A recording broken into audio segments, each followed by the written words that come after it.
नमस्कार and welcome to Curiously Education. दोस्तों, मैं प्रशांत मावानी आप सभी का बहुत बहुत हार्दिक रूप से स्वागत करता हूं। आज 29 अप्रैल 2022 है, दिन है फ्राइडे, और आज हमारे टेबल के ऊपर हैं चार इम्पोर्टेंट टॉपिक्स और दो क्वेश्चंस। तो पहला क्वेश्चन है, Shashi Shekhar Vempati is the CEO of which organization? किस ऑर्गेनाइजेशन के, किस कंपनी के सीईओ हैं शशि शेखर वेम्पाती? इसका आंसर है प्रसार भारती। राइट, ये पब्लिक ब्रॉडकास्टर जो हैं प्रसार भारती, उसके चीफ एग्जीक्यूटिव ऑफिसर हैं। और प्रसार भारती जो हैं उसका रेवेन्यू काफ़ी अच्छा रहा। 2021-22 में 13% रेवेन्यू में एक राइज हमें देखने को मिला है। Asset monetisation. The government is looking to speed up work to achieve its ambitious target to raise 1.62 lakh crore through asset monetization in financial year 23। इस फाइनेंशियल ईयर में सरकार कितना पैसा एसेट मोनेटाइजेशन के माध्यम से रिसीव करना चाहती है? टारगेट है 1.62 लाख करोड़ रुपीज़। राइट, ये अपने आप में एक बहुत बड़ा टारगेट है। एसेट मोनेटाइजेशन का मतलब ये है कि सरकार के पास जो इम्पोर्टेंट एसेट हैं, या तो उसको बेच डालना, राइट, या फिर उसको एक लॉन्ग लीज पर दे देना, और बदले में जो पैसे मिलेंगे, इन पैसों का इस्तेमाल जो है वो सरकार डेवलपमेंट के काम के लिए कर सकती है। हमारे जो कैबिनेट सेक्रेटरी हैं राजीव गौबा साहब, तो उन्होंने आज एक मीटिंग बुलाई है, और 12 मिनिस्ट्रीज़, इसमें इंपॉर्टेंट मिनिस्ट्रीज़ की बात करूं तो petroleum and natural gas, telecommunication, railways, ports, shipping and waterways, civil aviation, power coal, mines, road transport and highways, tourism, sports and food, और पब्लिक डिस्ट्रीब्यूशन। तो ऐसे कुछ 12 मिनिस्ट्रीज़ जो हैं, वो मिनिस्ट्रीज़ के जो ऑफिसर्स हैं वो इसमें इस मीटिंग का पार्ट होंगे, और एक डिटेल्ड रोड मैप जो है वो उनसे मांगा जाएगा, और क्लियर टाइमलाइंस दी जाएगी, ताकि एसेट मोनेटाइजेशन का काम, जैसे कि पावर लाइंस हैं, gas pipeline, roads, railways etcetera, ये सारी चीज़ों का एक डिटेल रिव्यू किया जा सके। और इसी के साथ साथ जो हमारे सेक्रेटरी साहब हैं वो इस मीटिंग में उन सारे मंत्रालयों से एक्सप्लेनेशन भी मांगे गए जिन्होंने लास्ट ईयर का फाइनेंशियल ईयर 2022 का मोनेटाइजेशन का टारगेट अचीव नहीं किया है, जो मिस कर गए। तो क्यों वो मिस कर गए, कौन कौन से रीजंस थे 23 में, यानी कि इस साल में उनका प्लान क्या है, ये सारी चीज़ों का एक डिटेल रिव्यू लिया जाएगा। The cabinet secretary will also review the performance of all the ministries in the last fiscal. और लास्ट ईयर टारगेट रखा था 88,190 करोड़ रुपीज़, और अचीव कितना किया? 96,000 करोड़ रुपीज़। तो जो टारगेट रखा था उसे कई गुना, means as we can see रफली स्पीकिंग 8,000 करोड़ रुपीज़ जो है वो ज़्यादा हमने अचीव किए। लेकिन फिर भी कुछ ऐसी मिनिस्ट्रीज़ हैं जिन्होंने जो अपना टारगेट था उससे ज़्यादा अचीव किया, और कुछ ऐसी मिनिस्ट्रीज़ हैं वो अपना टारगेट को अचीव नहीं कर पाई हैं। Right, we have to keep this thing in mind as well. और फाइनेंस मिनिस्टर निर्मला सीतारमन जी ने ये नेशनल मोनेटाइजेशन पाइपलाइन जो है उसका एक रिव्यू किया था नीति आयोग के साथ मिलकर। और नीति आयोग जो है वो बेसिकली अलग अलग मंत्रालयों को, मिनिस्ट्रीज़ को, उनकी जो एसेट्स हैं उनको आइडेंटिफाई करने में मदद करती हैं। तो नीति आयोग और फाइनेंस मिनिस्टर ने मिलकर ये नेशनल मोनेटाइजेशन प्लान का एक रिव्यू किया था। नेशनल मोनेटाइजेशन प्लान को अगस्त 2021 में सीतारमन जी के द्वारा लॉन्च किया गया था, और इसमें बेसिकली वही है कि हमारा जो एक इंफ्रास्ट्रक्चर का एसेट्स जो हैं अलग अलग सेक्टर में, तो इनको बेचकर या फिर इनमें प्राइवेट सेक्टर का पार्टिसिपेशन आए, और जो पैसे आए इन पैसों का इस्तेमाल सरकार दूसरे कामों के लिए कर सकें। नेशनल मोनेटाइजेशन पाइपलाइन जो है, तो इसमें टारगेट रखा है 6 लाख करोड़ रुपए का। इतने पैसे सरकार जो है उसमें इसमें से जनरेट करेगी, और आने वाले 4 सालों में 2022 से 25 के बीच में ये टारगेट अचीव करने का एक लक्ष्य जो है ये रखा है। NMP में सरकार ने, ठीक है। आगे बढ़े उससे पहले dear friends, do check out my motivational podcast Curiously Forever, ये सभी बड़े पॉडकास्ट प्लेटफॉर्म्स पर अवेलेबल हैं। CCI ई-टेलर, CCI यानी कि कंपटीशन कमीशन ऑफ इंडिया ने कुछ रेड्स कंडक्ट की हैं। अमेज़ॉन पर रेड्स कंडक्ट की, एप्रियो रिटेल जो हैं इसके ऊपर भी रेड कंडक्ट की, इसके साथ फ्लिपकार्ट और मीशो पर भी रेड्स कंडक्ट की हैं एंटी ट्रस्ट रेगुलेटर ने। और what is the main reason क्यों CCI जो हैं कंपटीशन कमीशन ऑफ इंडिया इस पर्टिकुलर ई-टेलर कंपनीज या फिर इस सेक्टर या फिर इन कंपनीज के पीछे क्यों पड़ा है? क्योंकि कुछ कंपनीज जो छोटी फर्म्स हैं या फिर छोटे जो सेलर्स हैं, उनका एक इल्ज़ाम है, उन्होंने ये कहा कि ये जो बड़ी कंपनीज हैं ना, वो कुछ ऐसे बड़े सप्लायर्स को या फिर बड़े सेलर्स को ख़ास स्पेशल ट्रीटमेंट दे रही है।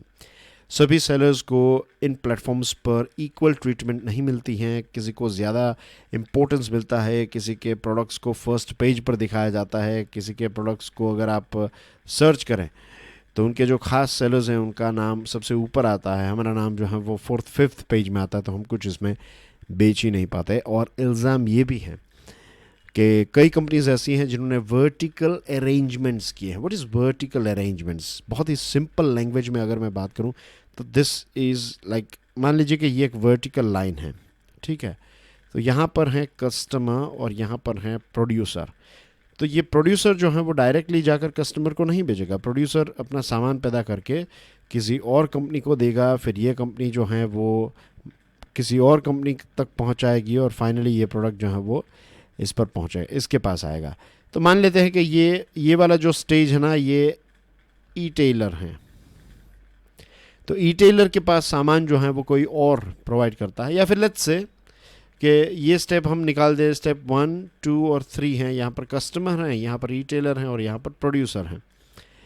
तो ये जो ई-टेलर हैं वो क्या करेगा कि प्रोड्यूसर के साथ मिल जाएगा, ये जो सेलर हैं उसके साथ मिल जाएगा, उसमें पार्टनरशिप हो जाएगी एक्सेट्रा कुछ। तो हुआ क्या कि ये ई-टेलर कंपनी पर ही उनका ही अपना प्रोडक्ट जो है वो कस्टमर को बेचेंगे, तो जो कॉम्पिटिटर हैं वो सेम प्रोडक्ट बेचने की कोशिश करेगा, तो ई-टेलर जो है वो उनको आगे नहीं आने देंगे, अपने ही प्रोडक्ट को ज़्यादा बेचेंगे। तो इस प्रकार का वर्टिकल अरेंजमेंट जो है, इस ऐसी चीज़ों को लेकर भी इल्ज़ाम लगे हैं। अब देखते हैं इसमें आगे क्या होता है। ये चीज़ जो है वो बेसिकली अलाउड नहीं है। सेमीकॉन इंडिया कॉन्फ्रेंस 2022, ये सेमीकंडक्टर के साथ जुड़ी हुई एक बात है, और हमारे देश में सेमीकंडक्टर की डिमांड काफ़ी इंक्रीज़ हो रही है, क्योंकि इलेक्ट्रॉनिक गैजेट्स हमारे देश में कितने सारे बढ़ गए, right? Computer, TV, smart TV of course, smart watches, आपकी car, mobile, tablet, and there are so many other things. आजकल तो ऑटोमेटिक लॉक्स और ऑटोमेशन, होम ऑटोमेशन भी आ चुका है, and there are so many other things. तो consumption जो है, डोमेस्टिक कंजम्पशन, वो इंक्रीज़ हुआ है, इसके साथ साथ हम एक्सपोर्ट भी कर रहे हैं चीज़ों को। तो दिस इज़ द रीज़न कि सेमीकंडक्टर की डिमांड जो है वो काफ़ी इंक्रीज़ हुई है। हमारे minister of state for electronics and IT हैं राजीव चंद्रशेखरन साहब,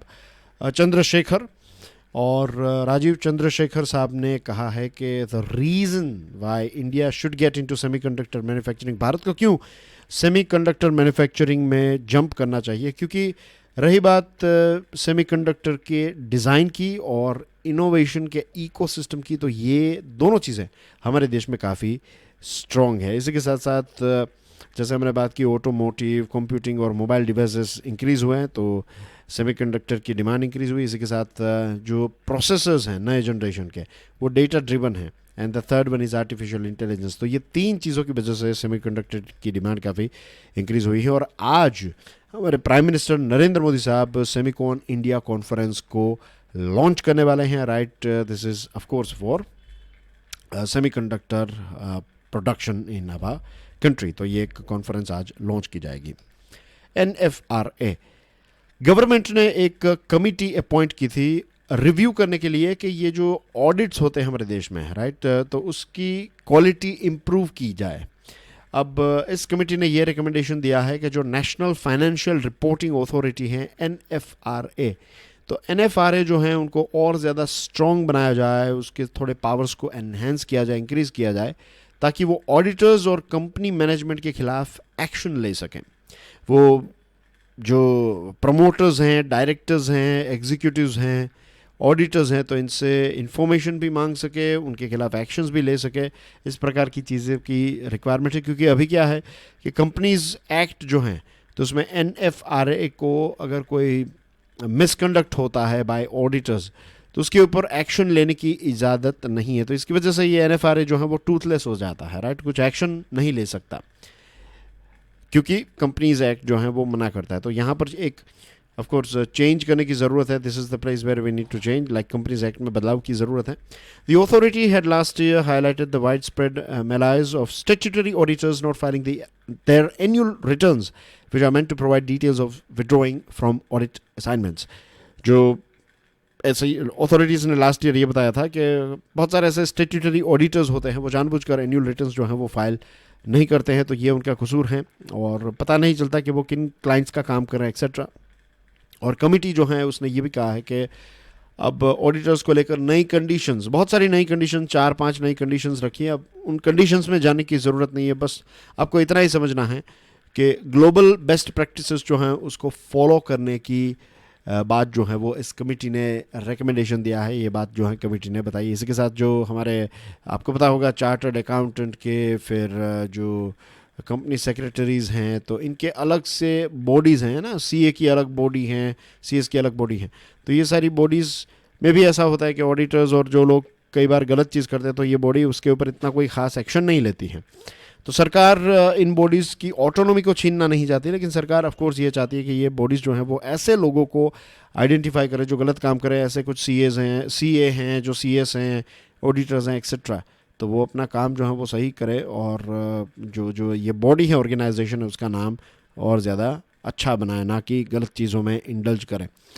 तो पार्लियामेंट्री स्टैंडिंग कमेटी ने तो ये रिकमेंडेशन भी दिया है कि नई बॉडी क्रिएट की जाए ताकि ये CA, CS एक्सेट्रा की जो बॉडीज़ हैं उनके ऊपर नज़र रखी जाए। लेकिन सरकार मुझे नहीं लगता कि इनकी ऑटोनॉमी जो है उनको वायलेट करना चाहती है या फिर उनको कंट्रोल में लाना चाहती है, लेकिन एटलीस्ट एक सिग्नल देना चाहेगी सरकार कि इन सारी बॉडीज़ को, जो प्रोफेशनल बॉडीज़ हैं, प्रोफेशंस की बॉडी, तो इनको थोड़ा एक स्ट्रिक्ट एक्शन लेनी चाहिए उन सारे CAs और उन सारे लोगों के खिलाफ। अगर लेट्स से कोई डॉक्टर हैं, राइट, अगर वो कुछ गलत करता है तो हमारे देश की जो इस प्रकार की बॉडी होगी डॉक्टर्स की, वो कुछ एक्शन लेगी ना, उनको नोटिस भेजेगी, उनको कहेगी कि देखिए आप पूरी फ्रेटर्निटी का नाम जो है वो ख़राब कर रहे हैं, तो ऐसी चीज़ें ना कीजिए। मीटिंग्स में चीज़ों के बारे में डिस्कस किया जाएगा एक्सेट्रा। तो ये सारी चीज़ों की एक नया एनवायरनमेंट जो है वो कंडक्ट करने की ज़रूरत तो डेफिनेटली है। Who is the president of European commission? 4 options है आपकी स्क्रीन पर और the right answer is Ursula von der Leyen, right, Ursula von der Leyen. और हाल ही में उन्होंने ये कहा कि ये जो यूक्रेन की जो क्राइसिस है ना, ये इंडो पैसिफिक रीजन के साथ कनेक्टेड हैं, इसीलिए ये न्यूज़ में है, राइट, कि जो यूक्रेन की क्राइसिस हैं ये इंडो पैसिफिक रीजन के साथ कनेक्टेड हैं। And that's everything from my side. Thank you very much for watching this video. Please make sure कि आप इस वीडियो को दूसरे स्टूडेंट्स के साथ शेयर करें। And I will see you soon. Till then enjoy your studies. God bless you all. जय हिंद।